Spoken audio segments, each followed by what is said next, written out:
Olá, crianças! Tudo bem com vocês? Eu espero que sim. Vamos dar início à nossa aula de língua portuguesa desta semana?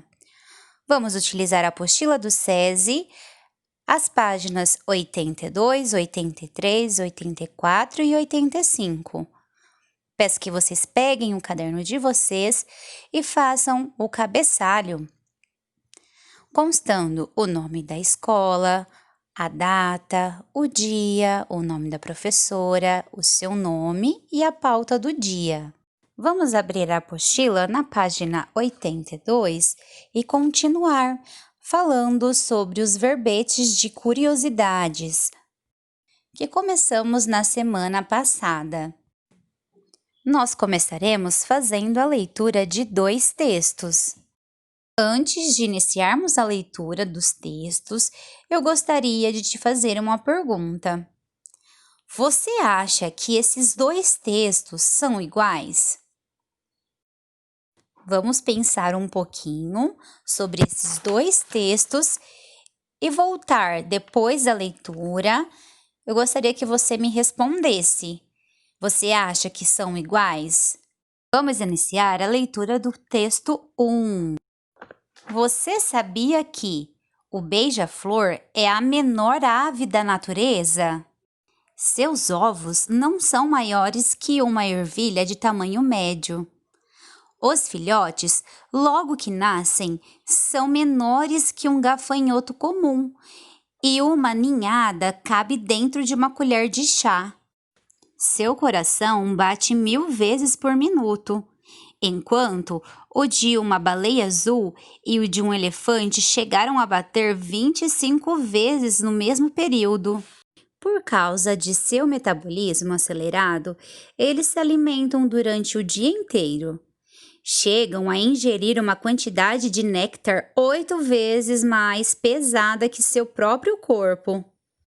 Um ser humano teria de comer 400 hambúrgueres por dia para igualar a façanha. Isso tudo porque eles precisam de muita energia para voar.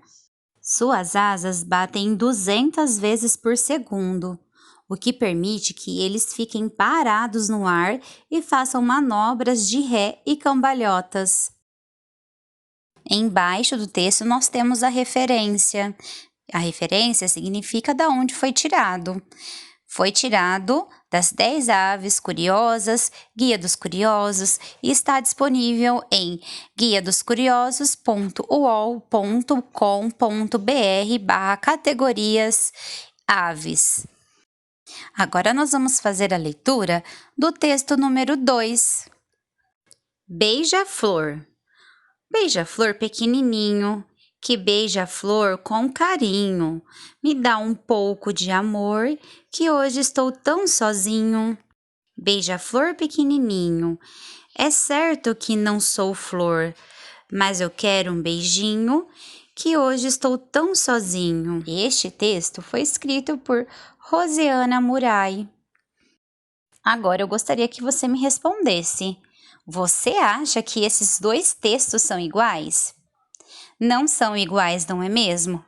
O primeiro texto é um verbete de curiosidade. Já o segundo é um poema. E a finalidade desses 2 textos são diferentes. O texto 1, que é um verbete de curiosidade, ele tem a finalidade de trazer informações para o leitor. Então, ele tem a finalidade de trazer informação para a pessoa que está lendo. Já o texto 2, a finalidade é diferente, porque é um poema. A finalidade do poema é de divertir, entreter, bem diferente do verbete de curiosidade, que traz, na verdade, uma informação. Observando as estruturas dos 2 textos, nós podemos observar que as distribuições das linhas são diferentes. As linhas do verbete de curiosidade são maiores, já do poema, as linhas são menores, sendo então bem diferentes esses 2 textos. Agora nós vamos responder a questão A, da página 83. Com qual finalidade foi escrito o texto 1? Nós acabamos de ver que a finalidade do gênero textual verbetes de curiosidade tem a finalidade de informar o leitor, informar quem está lendo. O texto está falando sobre o beija-flor. Então, qual informação este texto está trazendo? Isso mesmo, informações sobre o beija-flor. Muito bem, responda aí na questão A. Questão B. Qual dos dois textos você diria que é um poema? Por quê? Nós vimos que o texto 2 é um poema. Mas por que você classificaria este texto como um poema? Um poema é escrito com linhas pequenas, eles são divididos em estrofes, sempre tem as rimas, como no texto pequenininho, carinho, sozinho, beijinho, flor, amor. Então, está sempre rimando. Então, o texto 2 é um poema. Por que ele é um poema? Por que você diria que ele é um poema? Porque ele tem características de um poema, contendo, então, estrofes, rimas, linhas pequenas, entre outras coisas. Questão C. Com qual dos textos você aprendeu mais sobre o beija-flor? Qual desses textos trouxe informações sobre o beija-flor? Foi o número 1? Foi o verbetes de curiosidades? Ou foi o poema? Qual deles tem várias informações sobre essa espécie? O texto 1, não é mesmo? Questão D. O que tem em todo verbete de curiosidade do tipo você sabia? Qual é o elemento que sempre tem dentro deste tipo de texto? Uma pergunta. Isso mesmo, você que acertou, parabéns! Sempre tem uma pergunta com o objetivo de prender a atenção de quem está lendo.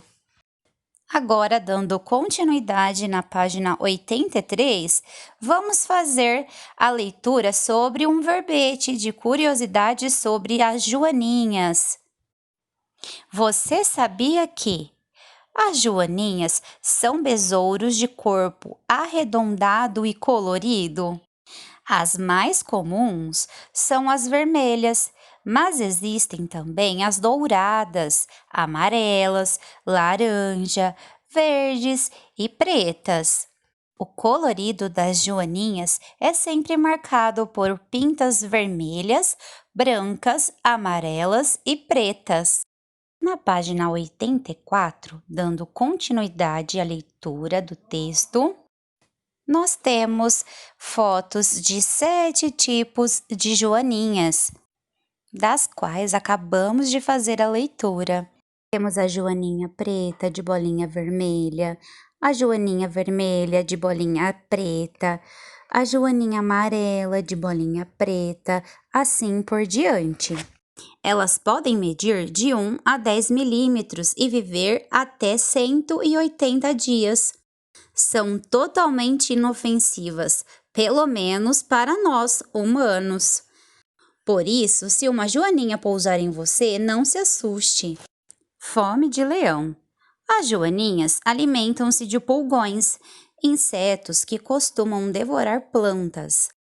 Aliás, haja pulgão para matar a fome delas. Em um só dia, podem chegar a comer entre 40 e 75 desses bichinhos.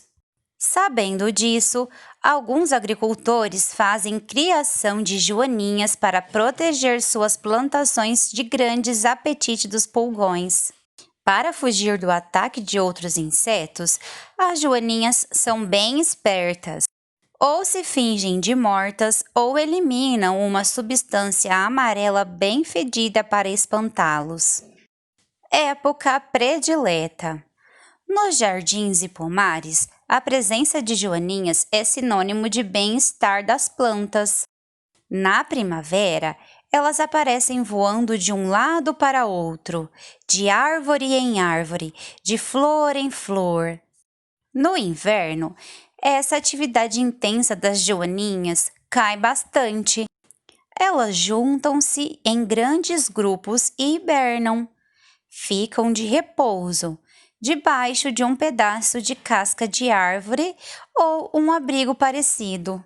Na hora da reprodução, colocam de 3 a 50 ovos nas costas das folhas, que levam uma semana para se abrir. Os filhotes nascem como larvas e assim ficam por 3 meses. As larvinhas também se alimentam de pulgões e, desde cedo, já conseguem se proteger do ataque de outros animais. Também expelem um líquido fedido, assim como os adultos, afastando os bichos que queiram atacá-las. Resta a eles irem embora, totalmente enjoados. Este texto foi adaptado do site cliqueeducação.com.br. Agora que fizemos a leitura do texto, nós vamos resolver 2 questões. A primeira, nós vamos retomar a leitura do texto e preencher a ficha técnica sobre a joaninha. Temos uma tabela com a ficha técnica da joaninha. Lá, nós vamos preencher o tamanho, o tempo de vida, a alimentação, onde vive, como se livra de outros insetos. Nós acabamos de fazer a leitura. Vocês lembram quais são os lugares que encontramos a resposta destas informações? Logo no início do texto, na página 84, está constando qual é o tamanho que elas podem medir. Elas podem medir de 1 a 10 milímetros. Qual é o tempo de vida da joaninha? Ela pode viver até a 180 dias. A alimentação. Na parte do texto onde está escrito fome de leão, está constando qual é a alimentação das joaninhas. Elas alimentam-se de pulgões. Os pulgões são aqueles insetos que gostam de devorar plantas. Onde vive? Lá na parte do texto onde está escrito época predileta, está falando que nos jardins e pomares a presença de joaninhas é sinônimo de bem-estar das plantas. Então, onde elas vivem? Nos jardins e pomares. Como se livra de outros insetos? Lá no texto com o título Fome de Leão, no segundo parágrafo está dizendo que para fugir do ataque de outros insetos, as joaninhas são bem espertas. Ou se fingem de mortas, ou eliminam uma substância amarela bem fedida para espantá-los. Então, nós vamos escrever essas informações de como as joaninhas se livram de outros insetos. Agora que você aprendeu várias coisas sobre as joaninhas, faça um desenho na questão B, dentro deste espaço, sobre o que você aprendeu com o texto das joaninhas. Aqui nós finalizamos a nossa atividade de língua portuguesa. Eu espero que vocês tenham gostado bastante. Um beijo e até a próxima. Qualquer coisa é só me chamar. Tchau, tchau!